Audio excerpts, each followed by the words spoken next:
Uncle, আপনার ফোনটা একটু আমাকে দিতে পারবেন? আমি আমার মাকে কল করতে চাই। এই নাও। মা, আমি শহরে পৌঁছে গিয়েছি। আমি এখানে অনেক টাকা কামাবো, তারপরে তোমার কাছে পাঠাবো। বাবারে, তুই সারাদিন কিছু খেয়েছিস? আরে না মা, এখন তো রমজান মাস, কালকে আমি বিস্কুট খেয়ে রোজা রেখেছি। ঠিক আছে মা, এখন তাহলে রাখি। ধন্যবাদ আঙ্কেল।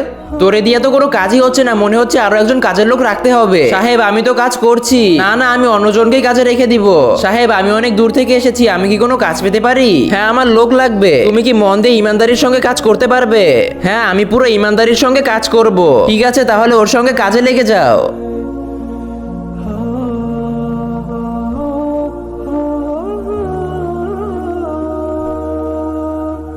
2 মাস পরে। এই নে 15,000 টাকা তোর 2 মাসের বেতন। শুক্রিয়া সাহেব।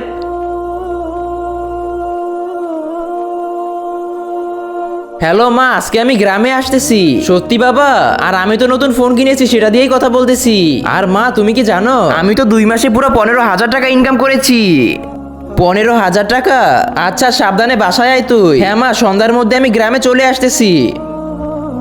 এরপরে কি হয়েছিল সেটা দেখার আগে তুমি যদি টাকার থেকে তোমার মাকে বেশি দামি মনে করে থাকো, তাহলে এখনই ভিডিওতে লাইক করে দাও এবং চ্যানেলটি সাবস্ক্রাইব করে দাও। আরে চোর চোর চোর, আমার ব্যাগ নিয়ে গেল, আমার টাকা পয়সা। আরে চোর চোর চোর, ধরেন কেউ, ধরেন ধরেন। আমার ব্যাগ নিয়ে গেল।